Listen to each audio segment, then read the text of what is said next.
Aqui nós vamos ver sobre a parábola da semeadura. São dois textos que as pessoas acabam confundindo bastante, porque existem duas parábolas diferentes. Lucas 8 tem o seu paralelo em Mateus 13, e ali em Mateus 13 nós temos as duas parábolas em sequência, mas são parábolas diferentes. Existe a parábola da semeadura e a parábola do semeador. E hoje eu vou falar com vocês a parábola do semeador. Evangelho de Lucas, capítulo 8, versos 4 a 8, Jesus vai nos contar a seguinte parábola. A versão que eu leio aqui é a tradução NVI, Nova Versão Internacional, que nos diz assim: reunindo-se uma grande multidão e vindo a Jesus gente de várias cidades, ele contou esta parábola. Um semeador saiu a semear. Enquanto lançava a semente, parte dela caiu à beira do caminho, foi pisada, e as aves do céu a comeram. Parte dela caiu sobre pedras, e quando germinou, as plantas secaram, porque não havia umidade. Outra parte caiu entre os espinhos, que cresceram com ela e a sufocaram as plantas. Outra ainda caiu em boa terra, cresceu e deu boa colheita, a 100 por 1. Então aqui Jesus, ele conta uma história para os seus discípulos. Por meio dessa parábola, dessa metáfora, posso até dizer assim, ele conta que um semeador saiu a semear.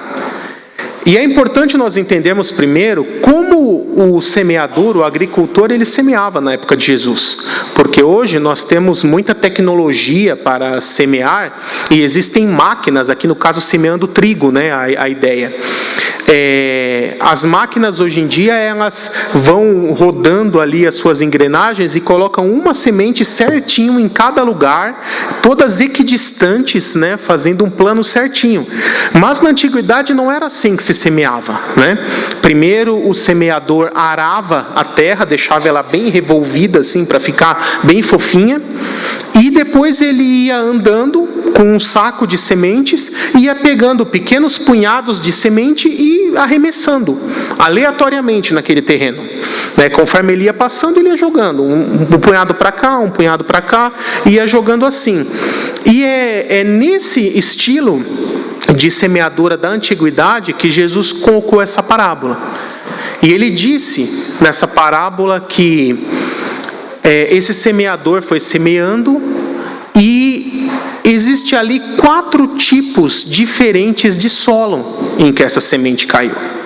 É importante primeiro nós explicarmos também que, conforme a outra parábola, que é o par dessa ali em Mateus 13, a parábola da semeadura, existe a boa semente, que é o evangelho de Deus sendo pregado, o verdadeiro evangelho, e existe a má semente, a semente ruim, que são os ensinos do inimigo, os ensinos do diabo. E ali na parábola, que também é conhecida como parábola do trigo e o joio, a Bíblia fala que veio o servo e semeou o trigo, mas durante a noite veio o inimigo, veio o diabo e semeou o joio no mesmo campo, e que eles cresceram misturados, mas eu não vou entrar em detalhes nessa outra parábola, mas ela serve apenas nesse contexto para nos exemplificar de que existe a boa semente e a semente ruim. Mas nesse caso aqui, nós estamos falando apenas da boa semente, a pregação do evangelho verdadeiro, vivo e genuíno. Mas o fato da semente ser boa não é uma garantia de que em todos os lugares que ela seja lançada, ela germine da forma que se espera. Isso depende do solo. E aqui o texto fala de 4 tipos diferentes de solo. E é por isso que até eu passei ali para o Maurício, quando ele me perguntou. Para quem não sabe, o Maurício é meu aluno ali no seminário, viu? Levanta a mão aí, Maurício, caso alguém ainda não te conheça, né? Foi por intermédio dele que eu vim aqui pregar nessa noite, né? Ele que intermediou aí os contatos.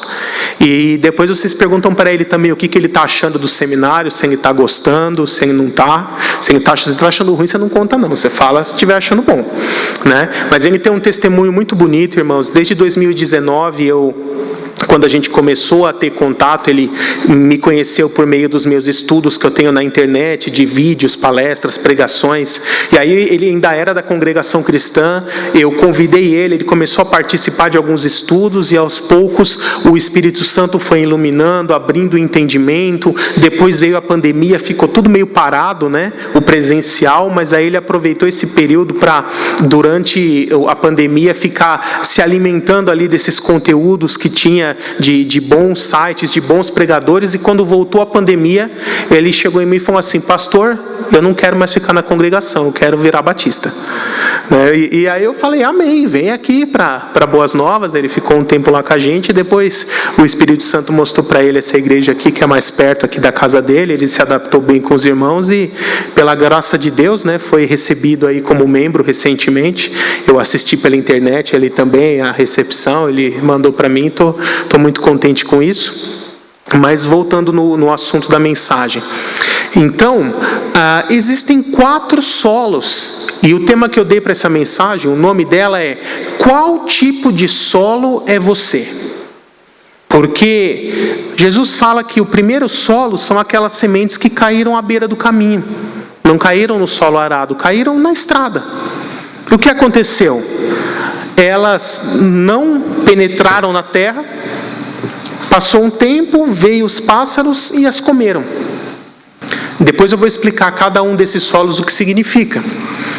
O segundo solo é aquela semente que caiu num lugar que era muito rochoso, tinha pouca terra. A terra era rasa, embaixo já era tudo rocha. Então ela chegou a germinar, chegou a começar a crescer uma plantinha. Mas depois de um tempo, ela não tinha umidade, não tinha terra para extrair a água e poder crescer e se desenvolver. E quando veio o sol forte, ela murchou e secou. Depois o terceiro solo é aquela semente que foi lançada entre os espinhos. Ela germinou, cresceu, mas chegou um determinado momento em que ela ficou presa em volta dos espinhos. Os espinhos começaram a sufocar aquela planta e impedir que ela crescesse. E ela ficou estagnada e não deu fruto. Parou ali. E a quarta terra, que é a que Jesus chama de a boa terra, é aquela que a semente cresceu, germinou e frutificou. E a Bíblia fala de 3 formas em que o trigo frutifica: a 30 por 1, a 60 por 1 e a 100 por 1. Para quem não sabe o que isso significa, é assim: a cada semente de trigo que é plantada, se ela der a 30 por 1, vai ser produzido 30 sementes de trigo aproximadamente no feixe para cada grão plantado. 60 por 1 ele vai produzir 60, e a melhor de todas é a 100 por 1, que de cada semente plantada vai produzir 100 novas sementes. E essa aqui que ele fala que essa boa terra produziu. Mas aí na sequência, a partir do verso 11, os apóstolos perguntam para Jesus assim: Senhor, o que significa essa parábola? E aí o Senhor Jesus, ele vai explicar o que é cada um desses solos. Então, vamos ver a própria explicação do nosso Senhor Jesus.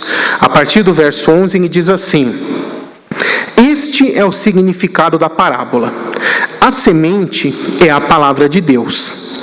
As que caíram à beira do caminho são os que ouvem, e então vem o diabo e tira a palavra do seu coração para que não creiam e não sejam salvos. As que caíram sobre as pedras são os que recebem a palavra com alegria quando a ouvem, mas não têm raiz. Creem durante algum tempo, mas desistem na hora da provação. As que caíram entre os espinhos são os que ouvem, mas ao seguirem o seu caminho, são sufocados pelas preocupações, pelas riquezas e pelos prazeres dessa vida, e não amadurecem. Mas as que caíram em boa terra são os que com coração generoso ouvem a palavra e a retêm e dão fruto com perseverança. E aqui o Senhor nos explicou essa palavra. E para os dias de hoje, o que seriam esses 4 tipos de terra? Porque, como eu disse, a boa semente é uma só. É a pregação do Evangelho. E o Evangelho é pregado a todos. E por que algumas pessoas são salvas e outras não? Porque cada um é como se fosse um tipo de terra aqui. Então, o primeiro tipo de solo é aqueles que ouvem e não creem. São os incrédulos, são os ímpios. Aquelas pessoas que, por mais que se pregue, elas não vão crer. E por isso não serão salvas. Não porque Deus não quer que elas sejam salvas, porque Deus quer que todos sejam salvos. Isso está lá em 2 Pedro 3,9. Deus quer que todos se arrependam e sejam salvos. Mas para que as pessoas sejam salvas, Deus determinou 2 critérios: arrependimento e fé. A pessoa tem que se arrepender dos seus pecados e entregar sua vida a Cristo como único Senhor e Salvador. Esses são os critérios que Deus estabeleceu e determinou para que a pessoa seja salva. Só serão salvos os que cumprirem esses critérios: arrependimento e fé. Então esse primeiro solo é aquele que não crê. Depois vem o segundo solo. O segundo solo, ali simbolizado pela semente que caiu num solo muito rochoso, são aqueles que, quando o Evangelho é anunciado, é pregado, elas recebem com alegria. Então, são aquelas pessoas que têm apenas uma reação puramente emocional à pregação do Evangelho. Quando toca o louvor, ela pula, ela canta, ela dança, ela vibra, ela chora. Para quem é psicólogo vai entender um pouquinho mais o que eu vou dizer agora. Ela faz um verdadeiro processo de catarse durante o culto. Mas quando termina o culto, ela volta para a casa dela e nada mudou. E ela continua vivendo como se não fosse um cristão. O coração recebe a mensagem, mas a mensagem não vai até a mente. Fica só aqui, não chega aqui. E por isso ela não cresce no conhecimento da palavra, não aprende o que é ser um cristão e não vive uma prática de vida cristã. Toda a experiência dela com Deus é baseada em emoções, em sentimentalismo. E não é assim que Deus quer. Esse, infelizmente, não é um verdadeiro salvo. E existe o terceiro caso, que é mais ou menos o oposto disso. Aquele que Jesus disse aqui que é a semente que caiu entre os espinhos. Cresceu até um certo ponto, depois foi sufocado pelas coisas dessa vida, não cresceu, não frutificou, não perseverou. São aquelas pessoas que têm um entendimento puramente intelectual. Ela conhece a palavra, muitas vezes já nasceu na igreja, pode ser de gerações de cristãos. Ela conhece. Vão pregar para ela, ela fala, livro, capítulo e versículo que está o texto que a pessoa está falando para ela. Mas quando ela atravessa por aquela porta e vai para o seu dia a dia na rua, é como se ela não fosse um cristão. No ambiente de casa, ela não age como cristão. No ambiente de trabalho, não age como cristão. No ambiente escolar, acadêmico, é como se não fosse cristão. Essa pessoa é o contrário. Ela tem o conhecimento da palavra de Deus na sua mente, mas o Evangelho não transformou o coração. Um estudioso sábio diz que a maior distância do mundo tem aproximadamente 40 centímetros. Vocês sabiam disso? Qual é essa distância? Vocês sabem? Ela vai da mente ao coração. Se o Evangelho está só aqui, não houve regeneração. A pessoa não nasceu de novo. Se o Evangelho está só aqui, também não houve regeneração, não houve novo nascimento. E nós temos aqui exemplos bíblicos de todos esses casos. Por exemplo, dos que não creem. A Bíblia fala que quando Jesus foi para Nazaré, já adulto, durante o seu ministério, pregar o Evangelho, Aqueles moradores de Nazaré que viram Jesus crescendo, né, que conheceram Jesus desde criancinha, não creram em sua mensagem, mesmo com todos os sinais e maravilhas que ele fez. Quando ele chegou em Nazaré e começou a pregar o evangelho, sabe o que falaram? Não é este ali o filho de José, o filho de Maria? Não estão seus irmãos aqui conosco? João, Simão, Tiago e André? O Judas, aliás, não João. Não estão aqui suas irmãs conosco? Em outras palavras, a gente viu ele crescer, viu ele menininho, quem que ele pensa que é? Agora ele vem aqui falando que é o Messias? E a Bíblia diz que não creram em Nazaré, a ponto que Jesus teve que fazer, como ele mesmo recomendou aos apóstolos depois, deu meia volta, bateu o pó da sandália e foi embora. E naquele momento se cumpriu mais uma vez aquela palavra que diz que ninguém é profeta em sua própria terra. Nem Jesus foi, infelizmente, porque aqueles que viram Jesus crescer não creram nele. Esse é um típico exemplo da semente que caiu à beira do caminho. Depois nós temos aqui, como um exemplo dessas pessoas que tiveram apenas uma reação emocional, ali em João 6, Jesus começa a fazer um duro sermão, onde ele fala coisas metafóricas, espirituais, difíceis para os judeus daquela época entenderem. Ele fala: o meu sangue é verdadeira bebida, a minha carne é verdadeira comida. Quem não comer da minha carne e não beber do meu sangue não tem parte comigo. Já falando ali dos elementos da ceia, da morte sacrificial que ele faria em perdão dos pecados, da nova aliança que seria estabelecida por meio do seu sacrifício. Mas as pessoas ainda não entenderam. E muitos começaram a se levantar e ir embora. Aqueles são representados por esse segundo solo aqui. O solo pedregoso, que quando começam a ouvir a parte boa, né, do evangelho, vamos dizer assim, o evangelho é inteiro bom, mas vamos dizer assim, a parte das bênçãos, né? Ele se alegra, mas quando vem a parte de viver em santidade, buscar a Deus, ter disciplina espiritual, viver como um cristão nesse mundo, a pessoa desanima e não quer mais, e abandona o caminho. Isso é o que aconteceu com esse exemplo aqui.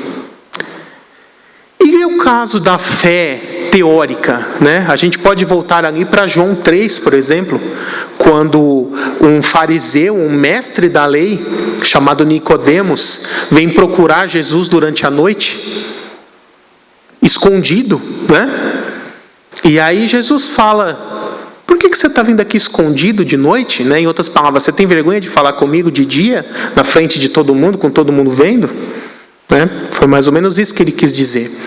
E aí ele chega e fala: mestre, eu já sou mestre na lei, eu sou rabino, eu estudo a escritura desde a minha infância, eu dou esmola aos pobres, eu cumpro toda a lei. Em outras palavras, eu sou o cara, eu já faço tudo o que tem que fazer.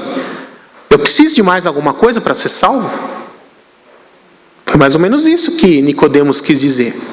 E já na esperança de que Jesus falasse: não, você é o cara, já está fazendo tudo certinho. E aí Jesus fala para ele assim: importa que você nasça de novo.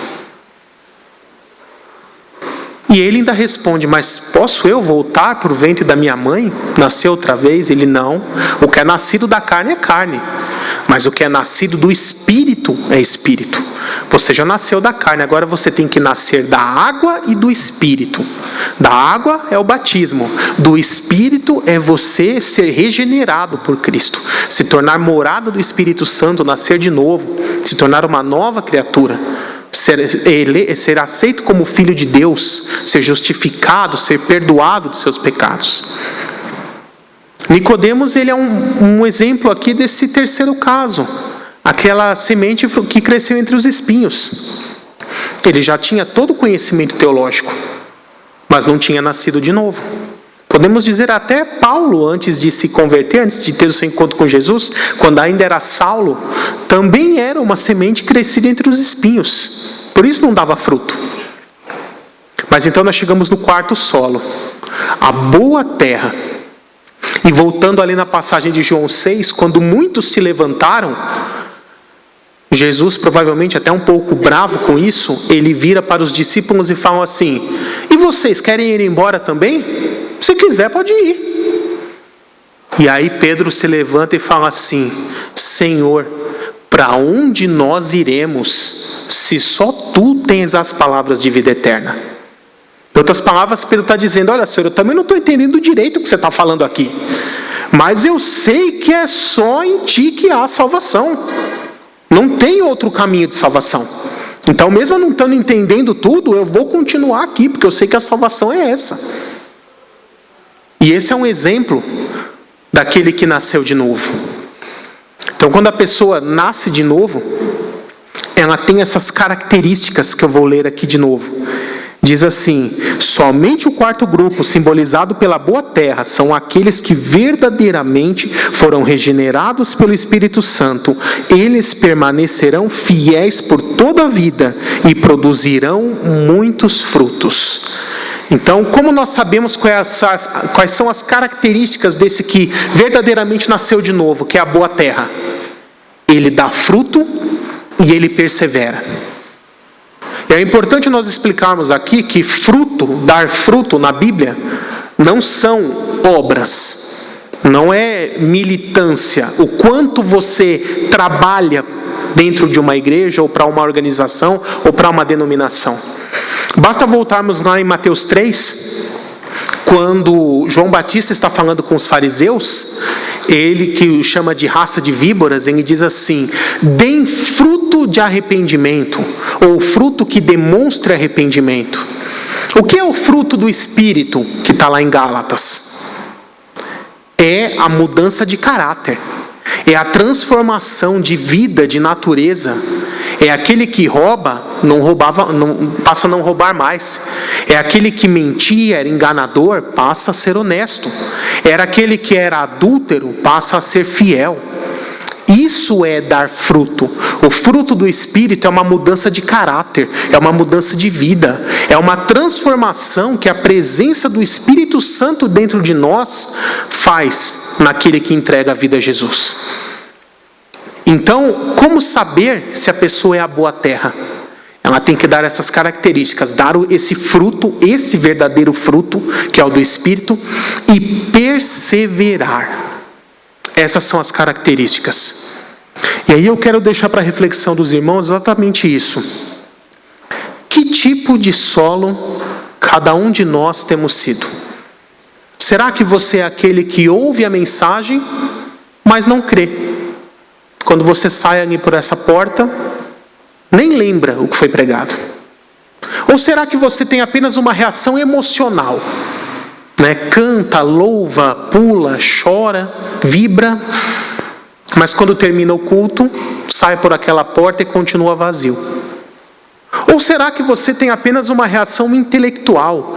Eu conheço muito bem a Bíblia, eu domino a Escritura, eu venho de família evangélica, eu sou cristão há décadas. Tá, mas como é a sua vida? Como é o seu exemplo de vida? Você vive conforme o evangelho que você conhece? Porque só conhecer, como Judas vai dizer muito bem, conhecer a palavra até os demônios conhecem. E bem melhor do que nós. Porque eles estavam lá na presença de Deus antes da queda. Mas a diferença é, nós praticamos aquilo que a palavra diz?